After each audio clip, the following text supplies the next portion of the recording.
Welcome to the ADHD Women's Wellbeing Podcast. I'm Kate Moore-Youssef, and I'm a wellbeing and lifestyle coach, EFT practitioner, mum to 4 kids, and passionate about helping more women to understand and accept their amazing ADHD brains. After speaking to many women just like me, and probably you, I know there is a need for more health and lifestyle support for women newly diagnosed with ADHD. In these conversations, you'll learn from insightful guests, hear new findings, and discover powerful perspectives and lifestyle tools to enable you to live your most fulfilled, calm, and purposeful life wherever you are on your ADHD journey. Here's today's episode. Today, we're talking about meditation and ADHD. Now, don't switch off because I've mentioned the word meditation. I know how hard it can be for us, and I know how incredible it can be for us as well, which is why I am really excited to break this down and make sure that we see meditation in the way that works for us, that we use it, we find different tools so we can bring this amazing practice to our lives to calm and regulate our brains and our nervous systems and find a way that works for us, because that is the most important thing. So I am absolutely delighted to welcome Kelly Smith. Now, Kelly is the founder of Yoga for You, and she also presents the 2 podcasts, Mindful in Minutes and Meditation Mama. So these 2 podcasts are really amazing for if you just want to drop into a short form meditation that can just help you in the moment, in the morning, in the evening. I listen to a couple and they are really, really great. So Kelly is motivated. This is what I'm reading out here because I love this. Kelly is motivated by the powerful phrase, "Quiet the mind and the soul shall speak." And because of this, Kelly is passionate about helping others achieve great calm and peace of mind through her meditations on her podcasts, and spreading the message and meditations she offers is her primary goal right now. And what an amazing thing to bring to the world, where we couldn't need more inner peace and calm than we do. So Kelly, welcome to the podcast. Hi, Kate. Thank you so much for having me. I've really been looking forward to having this conversation because I've spoken about meditation before on the podcast, and it's been a little while since we've done it. It's always sort of dropped into conversation, but I really want to help people with the practicality of it, and also to help people. I know with our neurodivergent brains, we like to understand the why, because if we understand the why, then we are more likely to do it. But if someone just says, "Oh, you should meditate," that part of us is like, well, I don't want to meditate and I'm going to do it, in a different way. But when we understand our brain health, how it can help our nervous system feel regulated on a day-to-day basis, I think that's when we can really understand how powerful meditation can be. So maybe you can explain a little bit about why you're so passionate about meditation, especially because I know that you've got ADHD yourself, and maybe how you found it. Yes. So when you were saying, don't switch off because we're talking about meditation, because I mentioned it, I want to just right from the get-go let everyone know I am a meditation teacher, but I also have raging ADHD. And so I promise, it's like when your school teachers are like, we're going to do math, but we're going to make it fun. I promise meditation is more straightforward. It's easier than you think, or I should say it's more simplistic than you think, and you absolutely can do it. So I just want to reiterate that. Don't turn us off yet. But I, like you said, Kate, I care about this so much. I love meditation.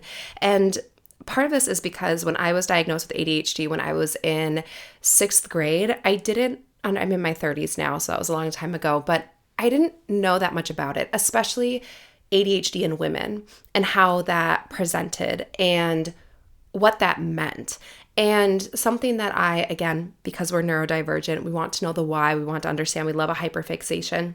But the more that I've learned about it, educated myself on what ADHD is, what it means, what's happening in your brain, while also being fascinated by yoga and meditation, because it is something that has always been a life raft for me in some of life's most difficult moments. I started with yoga just as a form of cross training for my sports. I was an athlete and I was there for the good stretch. And because I knew it was supposed to help prevent injury. And that was it. I was just there for the physical. And then when I was 16, my mom was diagnosed with stage 3 breast cancer, but her story has a happy ending. She's still with us. And so we love Mama Smith around here. But at the time, I didn't really know what to do. Anyone who's been a caregiver who's listening, you know how difficult that is. You know that you give everything to someone and then it's like, what's left for you? And you give it all willingly. And so I had to try to find ways to care for myself. And also my mom's oncologists were saying things like, you can do visualizations. It's good for your white blood cell count. Or my mom's church had given her this like prayer shawl, which I believe, so meditation is single pointed concentration. And so my belief is that prayer can be a form of meditation, because all you're doing when you meditate is, if you think of your mind as a light bulb, when we're walking around all day, the light's on, it's shining in all directions. When we meditate, we're trying to take the light bulb and turn it to a laser, and then you're pointing that laser at just one thing. So you can point that at whatever you want. And when you are in prayer or your devotional time, you're taking that mental power and you're just focusing it on that one thing. So my eyes are really open to sort of the softer side of both yoga and meditation. And I didn't know it at the time that that's what I was doing, that I was meditating or that I was, cultivating this intentional introspection. But it was just such a life raft for me at different points. And then when I went to university and went through, what am I going to do with my life? Those big questions. What's the meaning of life? What am I going to do after this? I had yoga and meditation to fall back on. And that's when I graduated. That's when I did my first yoga teacher training, because I didn't know what I wanted to do with my life. And I just loved it so much. And I felt this pull to share this and teach it. And that's where then kind of these two stories intertwine, is the more that I was learning about myself. And I think as many people with ADHD can relate to this experience, I just always felt different, but I didn't really understand like why.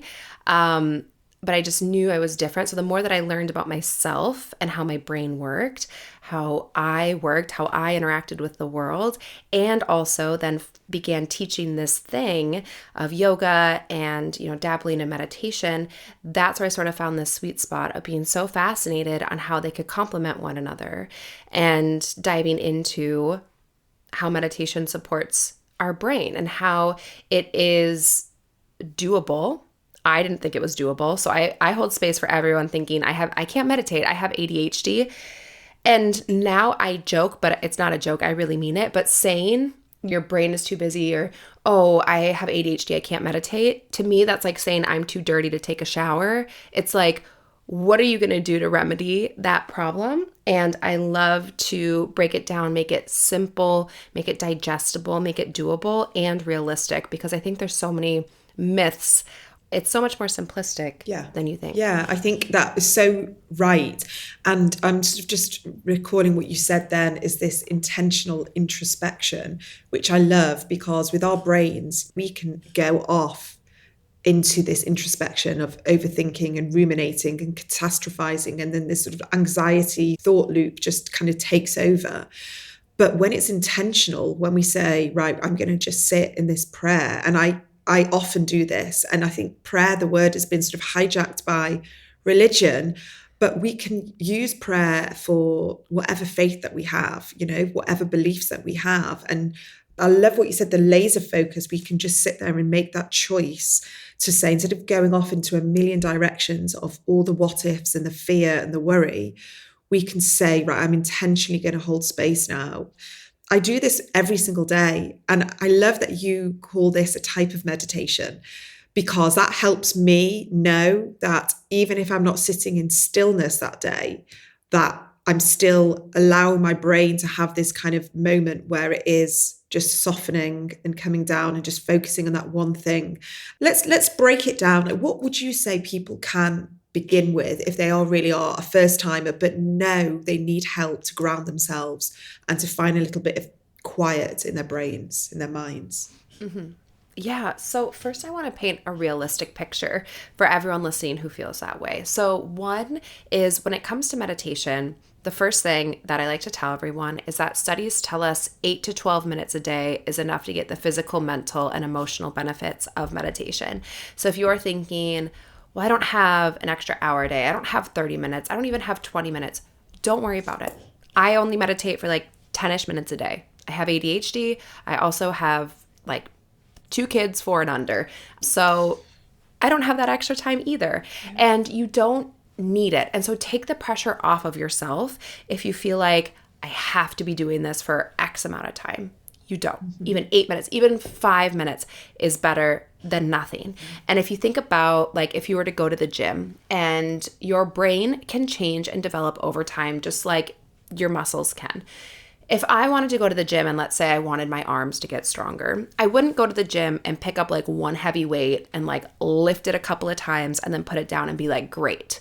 Now I don't need to come back for a week or 2 and then come back and do it again. That's not how things change. The way things change is that you start where you're at with something that's challenging, kind of challenging. You start there, you lift your weights, and then you go, oh, okay, that was good. That was challenging. You leave, you come back the next day or in a couple of days, and you do that thing again. And then over time, what becomes challenging to you is going to change. And so you're going to increase the weights that you're lifting.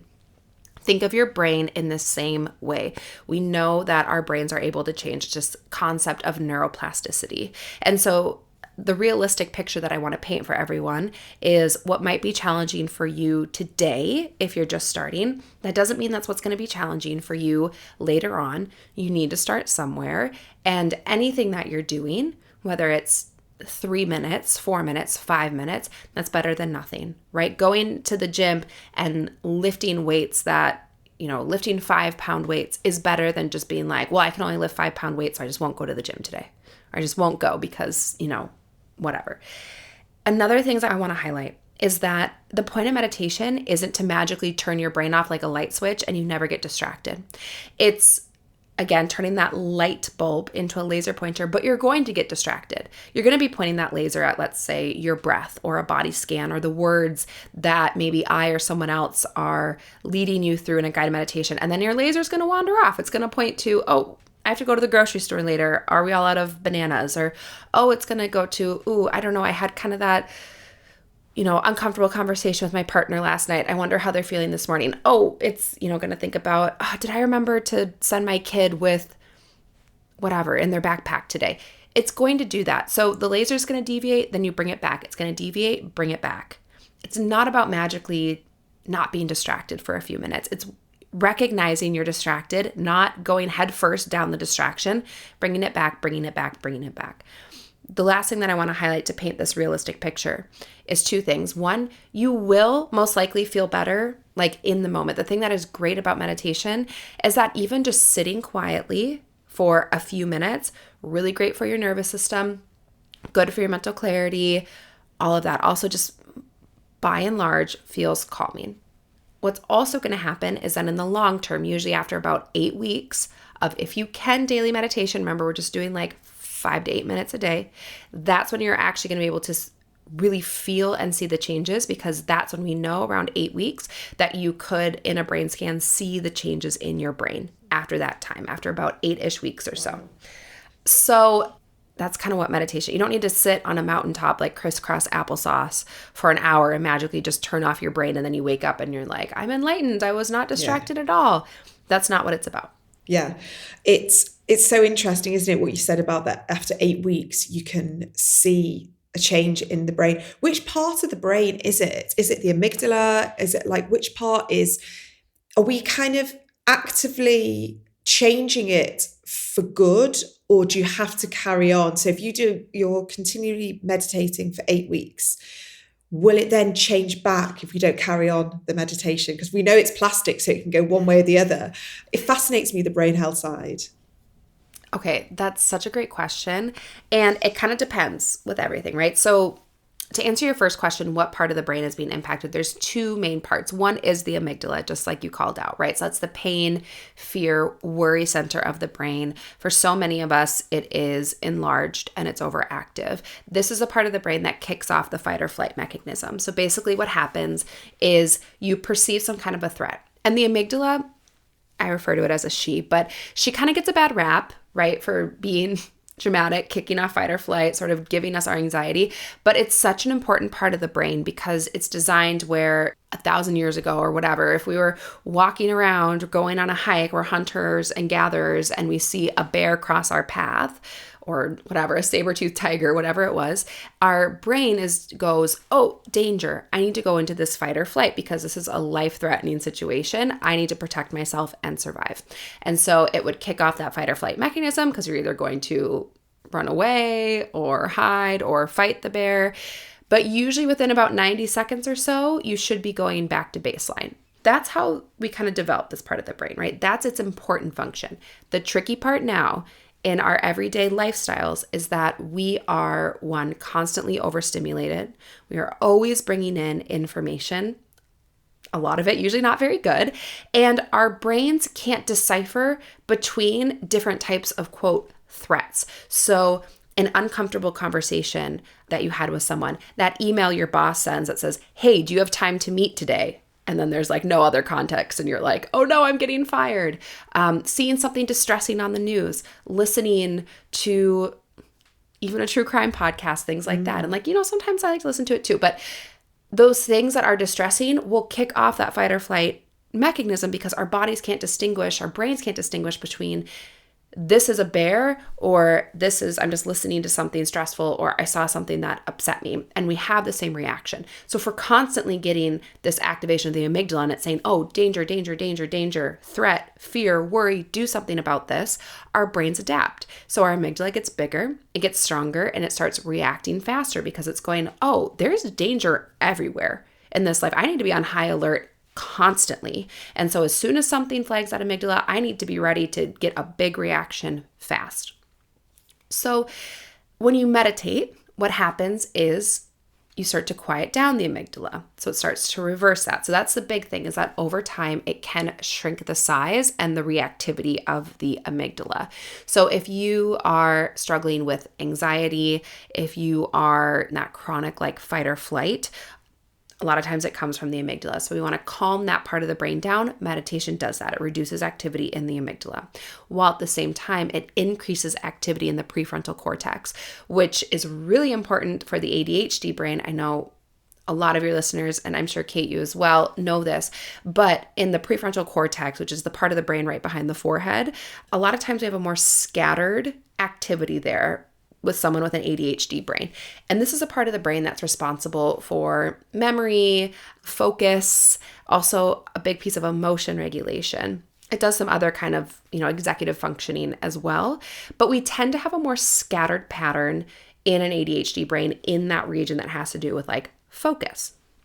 So what happens when we meditate is we quiet down the amygdala and then we focus the brain activity in the prefrontal cortex. And what happens over time is this part of the brain gets bigger, gets stronger, it increases in density, and it gets more of those folds. You think of the brain and it's that picture of that like wrinkly thing. It gets more of the folds, or the folds can get deeper, which means there's more surface area for neurological activity to happen. So what we're doing over time, after about 8-ish weeks is when you can see these changes, is that you are having a greater capacity for focus, for concentration, for memory retention, for emotion regulation, and you're having smaller physiological responses to stress, anxiety, and worry triggers over time. So that's where we really see the changes when they look at imaging between the two brains of people who meditate and people who don't meditate. And I think that's particularly important for people with the ADHD brain, because those are two key regions in the brain that are affected by ADHD to begin with. Yeah,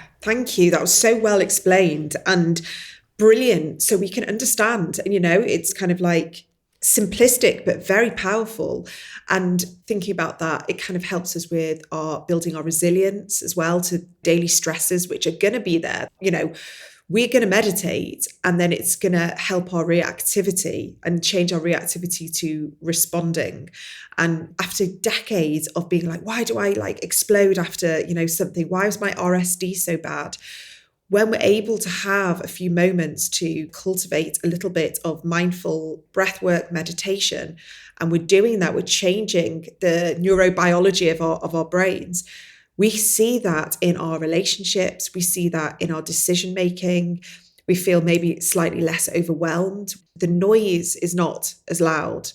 when we have ADHD and we don't have the tools and we don't have the practices in place to calm and regulate, I think life feels very, very difficult and overwhelming. Hi, I am just interrupting today's podcast because I have some things I want to update you on. And because you are here listening to the podcast, you deserve to be the first ones to know what is going on in this space. So if you haven't heard, we have live workshops happening between now and July. We have incredible topics to help you in your daily life, ranging from nervous system regulation to helping ourselves with RSD, to discovering our strengths and working to them, to hormones, to family dynamics. I'm really covering a big variety of different topics to help you in daily life. You can buy the All Access Pass, which gives you access to the past recordings and all the future ones. You get reminders and you get some discounts with that. We have the book that is out on pre-order now, the ADHD Women's Wellbeing Toolkit is available. Please pre-order it through the website and you will get some freebies, some free gifts, especially for this, plus discounts on all my resources on the website. And finally, I am in the middle of creating probably my most exciting product to date. It's a new membership. It's low cost. It's accessible. It's a membership that I would want to be part of. It's for you if you are just discovering your ADHD, or perhaps you've had a recent diagnosis and want a place to process it, a safe space, to touch base every month, to hear from me, to offer you lots of advice and guidance in a really non-overwhelming way. This is going to be about quality over quantity. It's going to be about connection, support, community. It's going to have my vibe all over it. So if it's something that you are interested in and you want something really accessible, really hand-holding, kind, supportive, compassionate, all those things, I really hope that you will check this out. All you have to do is put your name down on the wait list. We are launching in September, but anyone who has their name down on the wait list gains access to the founding members price. And that means that you will be locked into this founding members price. And from September, anyone that signs up afterwards, the price will go up. So I hope all of this information is of interest. Everything is on my website, adhdwomenswellbeing.co.uk, and you'll get all the information there. I'm going to let you go and listen to the rest of today's episode. Here it is. Overwhelming. So tell me a little bit about, I guess, how it impacts your day-to-day life. You said you've got 2 young kids. You're obviously got a very busy businesses and you're managing a lot. I mean, I'm thinking, how are you even managing to do this for yourself? What do you despite knowing all of this, where do you find you're still tripping up a little bit? And I guess what helps you in those moments? So a lot. There's a lot. It's so funny because just because you have these tools in your pocket, it doesn't mean you always utilize them well. I want to also highlight that it can be a great tool at the end of the day. I think we often think that meditation needs to be a morning thing, but it can be a really nice thing for anyone who struggles to sleep because their brain is so busy. This is when I usually like to meditate, is at night, and it kind of helps you to just turn the volume down on that mental chatter so that you can sleep better. So I want to highlight that too, that if you feel like, if you're listening to this and you're like, oh, I don't want to meditate in the morning, you don't have to. You can always do it at night too, and it can be this nice sort of transition to quiet the brain down to sleep. In terms of where I'm still tripping up, I would say the big thing that is challenging for me is that I am more of an introvert. I tend to be a quiet person. And ever since I have had 2 children, one that's 4, one that's soon going to be 1.5, I'm never alone and it's never quiet, ever. And, I spend a lot of time with the kids and I just get overstimulated really quickly. And that's where I need to recognize. And it's, just like you said, getting to know your brain better. So it is the noise when multiple people are talking all at once. I think this is sort of a byproduct when I've been working on cultivating sort of this single pointed concentration, but also, quiet time for myself. Then when I constantly have multiple voices, and then you throw partners in there too. And it's and everyone always needs something from mom. Any of my moms listening, you get it. There could be 10 adults in the room, but for some reason they need mom to open the snack for you, even though there's plenty of people there that could do it. And so the constant noise and trying to like filter out like who's saying what is very challenging for me. And then there's always crumbs on my floor. This is a very real look into my life, and feeling things stuck to the bottom of my feet. Again, us neurodivergent people, we have our like very unique sensitivities. That's exactly my thing as well. The feet. And I'm like, yes, the feet. And I'm like, why are there always crumbs on my floor? And it just makes me really overstimulated really quickly. And I sometimes don't manage it well, because it can be hard when you're in that state of overstimulation and also having to do something. So if it was just me and then I'd go, oh, whoa, I'm overstimulated here. I'm going to go take that break. I'm going to work on that overstimulation and then come back and finish whatever I was doing. But when you're there and you have these little kids that you can't leave, you know, to fend for themselves for even a few minutes, because they'll either kill themselves or kill one another. You know, anyone who has siblings, you know what that's like. You can't leave them alone for a second and they're duking it out or something. But learning how to manage the in the moment, like I'm overstimulated, like I can feel myself, it feels like that pressure cooker. And then I need to like alleviate that pressure in the moment while also being able to function, I think is the place where I still trip up sometimes. Yeah. And I can recognize it and I'll be like, whoa, I'm getting overstimulated. I'm getting reactive. This is, you know, I need to do something about it. And learning how to remedy that in the moment without being able to truly like separate myself and work on that overstimulation. I'm still figuring out how to navigate that. And I don't always do it perfectly. Sometimes I get snippy with my kids. We all do it. Even as a meditation teacher, there's times where I'm just like, okay, enough. Everyone just stop talking for like 2 minutes. Yeah. Mom needs a silence break. But we're still human. And these things happen. Yeah, that's it. And I think it's so refreshing to hear that, because our kids do trigger us.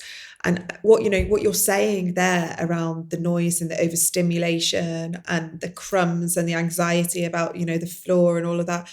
Like, I think what we're recognizing more and more now, this overlap of how ADHD and autism and all the sensory sort of differences and the processing overlap each other. And it's not just ADHD and it's not just autism, that we're recognizing and we're understanding that this is just a neurodivergent cauldron of just different ways it shows up. And you might not have seen this yet because your kids brought certain things out for you. And I'm very similar, that noise for me and overstimulation and lots of people in my kitchen and people, I have certain members of my family who are also neurodivergent, but they're loud and they're talkative and they're non-stop and they have this volume button that never goes down.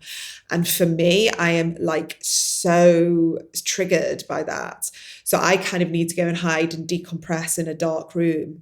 And I have started to really just give myself a lot of self-compassion, but also create boundaries, a lot better boundaries about my own needs, because I used to put my own needs right at the bottom. And now I recognize that my needs are just as worthy as other people's needs. And now I sort of kind of go, you know what, having loads of people in my kitchen at the same time is not something I enjoy. So I'm kind of like minimizing that a little bit now. And I also just want to say, because I know where you're at, my kids are older now, but it's a really hard time when they're so needy on you, and the noise levels and the fact that you can't just go and take that break is really hard. And it's just recognizing that and knowing that it will change and evolve. But when we're in it and we are not getting those needs met, because we obviously have to prioritize our children in that situation, can also be really hard. But I'm glad for you that you have something that you're able to go to, like you say, in the evening. I wanted to also touch on, I guess, maybe from a selfish perspective, because I see meditation as a very sort of spiritual practice, and it helps me find clarity in my life. And again, with our noisy brains, when maybe we have things that we want to aspire to, we have ambitions, we want to manifest things, we want to change the course of our, life direction, we want to do different things. How would you say to people who are thinking, I need to be able to visualize a different life, I want to try and step into a new alternative, this new future? what meditations would you kind of recommend for that? So I do love like a visualization, like one where you're visualizing your ideal day. You can also write this down as well. It's called scripting, if you like to write. So I know not everyone's into journaling, but I think meditation and journaling go so well together, like hand in hand. And also for the neurodivergent brain, like it gives you a thing to do, which sometimes feels nice. I wrote a book called You Are Not Your Thoughts, and I call it a book, but it's like kind of more of like a guided journal. And it's actually all around like anxiety, and you have different meditations and journal prompts for like 8 weeks. And the reason that I did that is because one, they go so well together, but also as we've talked about, that 8-week kind of mark for rewiring your brain. But you can do either scripting where you write it, or you can just visualize it, or both, where you basically imagine your ideal day as your ideal self. Sometimes you'll hear people call these like activations, but basically what it is whether you're writing it or visualizing it, is you're just going to, in present tense, if you're writing, you're going to just imagine like, I just woke up and, you know, the magic wand was waved and I am now my greatest version of myself. What do they do? How do they even wake up differently? And you're going to imagine living a day as your highest self, greatest self, whatever you're trying to imagine. And without judgment, you're just going to go through and you're going to be like, what do they do differently? How do they wake up? When they wake up, like, where are they when they wake up? What do they eat for breakfast? Like, it's the little mundane things, because I think that sometimes we think about, especially if you want to overhaul your life, you're like, well, I have a new career, or, you know, I've met the love of my life, or whatever it is.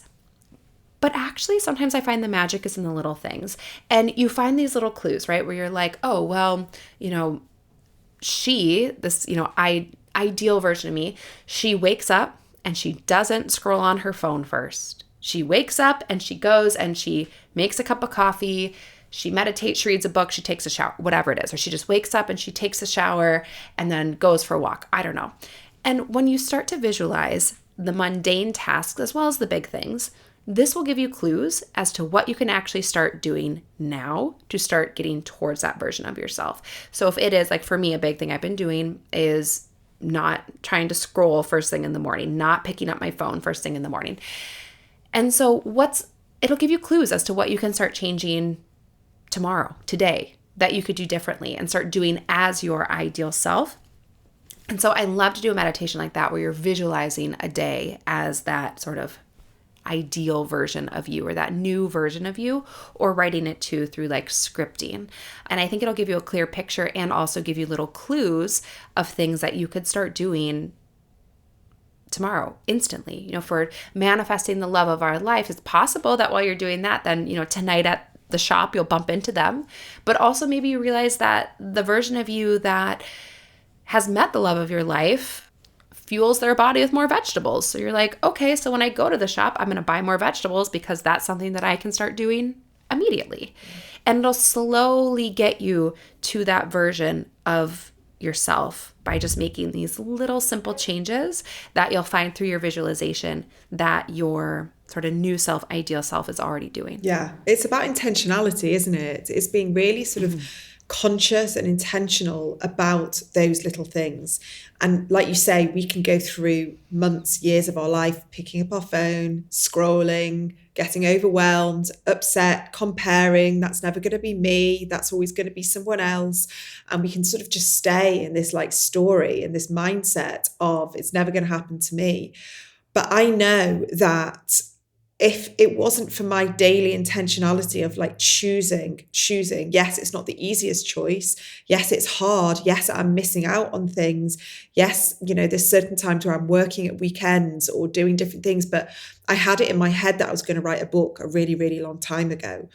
And way before I kind of went on this journey with ADHD and all of that, but I just wanted to write a book. I knew that there was like a book in me. And I used to visualize it during like yoga sessions and meditation and everything. And I just kept nudging that dial, nudging. And I now have a book out, and it's incredibly exciting, but also like crazy. And I look back at that journey, and the journey was not one day I just decided I was going to find an agent and that was, that was it. It was literally every single day choosing, being intentional, visualizing, working towards it, obviously putting the action in. But I do think that it was those moments, like you say, like the journaling and the thinking and the being intentional and like laser focusing. And I did quite a lot of that visualizing. But for me, I'm going to go back to my ADHD brain. A lot of us, we struggle with the visualization of specific details. And I struggled a little bit with that. So I used to go into that more of like a feeling, like how do I want to feel? And the feelings kind of were for me. So if someone says, visualize that you're getting up and you're making a coffee and then walking on the beach and then my brain would just go, no, there's no vision there. It's just like, and then I'd spend the whole meditation going, why can't I visualize? But then if someone says, step into that feeling of gratitude, step into that feeling of appreciation, of love, that I could harness. I could harness that in my body. Is that something that you kind of work with in your meditations, where you kind of harnessing feelings as opposed to those visions? I think it's there's a special word for it, and the word's just gone out of my brain. But there is a word for people that can't visualize. It's like something graphia or something, Yeah. right? It's like, yes. So yes and no, because the thing that's tricky when you're creating guided meditations is everyone's going to want and need something a little bit different. So that's why I try to do a little bit of everything. And then people can listen and sort of find the ones, save the ones that really resonate with them. Because for some people, they need the exact opposite. They're like, Kelly, just take me through the whole journey from beginning to end and like give me every detail so I can just follow it. And then there's some people where they're like, I just can't imagine these things. Like I need to feel it, or I need to focus on my breath. And so I try to pull different elements, different types of meditation, like different techniques, some that are more visualization based, some that are a little bit more like tactile, even some that are more physical, like a body scan. And it's really about finding, as you called it, your personal recipe. But I have heard this from people too, that sometimes they have a hard time visualizing, and that can be really challenging. And so I think it's all about finding your recipe and like what works for your brain, and then maybe creating like a little list or saving your favorite episodes or whatever it is, so that then you can revisit those. Which anyone who wants to start a meditation practice, don't give up after the first one or few, because there's a lot of different styles out there. There's also a lot of different teachers out there. And if someone's voice doesn't resonate with you, find someone else with a different voice. If the particular style, if you're like, I don't like a body scan, there's so many other techniques. There's also so many different styles and lineages of meditation.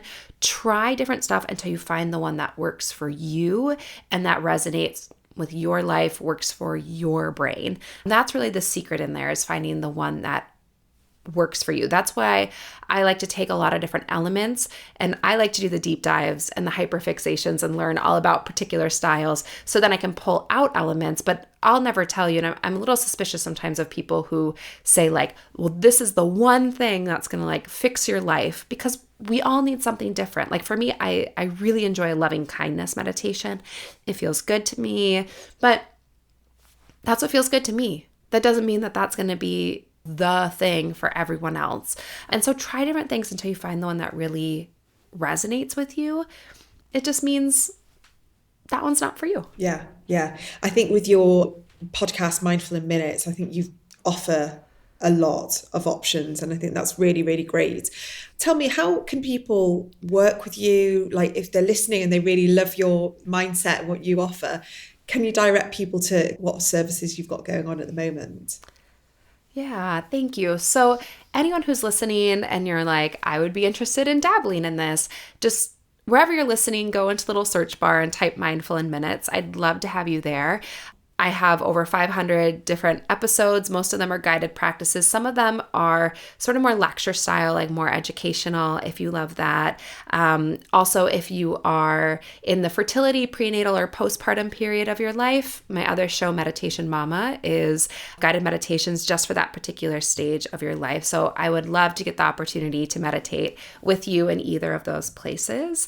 Otherwise, just going to my website, yogaforyouonline.com, there's information on my books. I have one on how to weave meditation into the family system. And then I have You Are Not Your Thoughts, which is all around meditation and the brain and anxiety, retreats and things like that. Otherwise, as you know, Kate, having the 2 little ones, mostly I'm focusing on the podcast, and then I do a couple of retreats a year. But that's my main focus right now, so that I can also be the parent that I want to be and be able to do both. Yeah. Well, it sounds like you're super busy, and what you're bringing to the world is really helpful.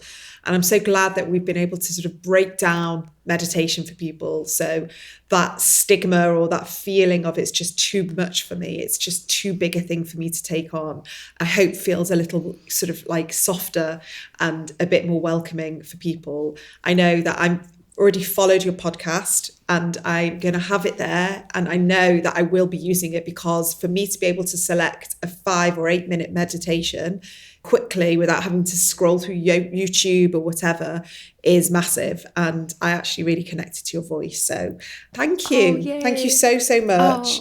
I've really enjoyed this conversation. Thank you so much for having me, Kate. I've had such a great time chatting with you and talking about ADHD and meditation, 2 of my favorite things. If today's episode has been helpful for you and you're looking for even further support, my brand new book, The ADHD Women's Wellbeing Toolkit, is now available to order from anywhere you get your books from. I really hope this book is going to be the ultimate resource for anyone who loves this podcast and wants a deeper dive into all these kinds of conversations. If you head to my website, adhdwomenswellbeing.co.uk, you'll find all the information on the book there, which is going to be out on the 17th of July. Thank you so much.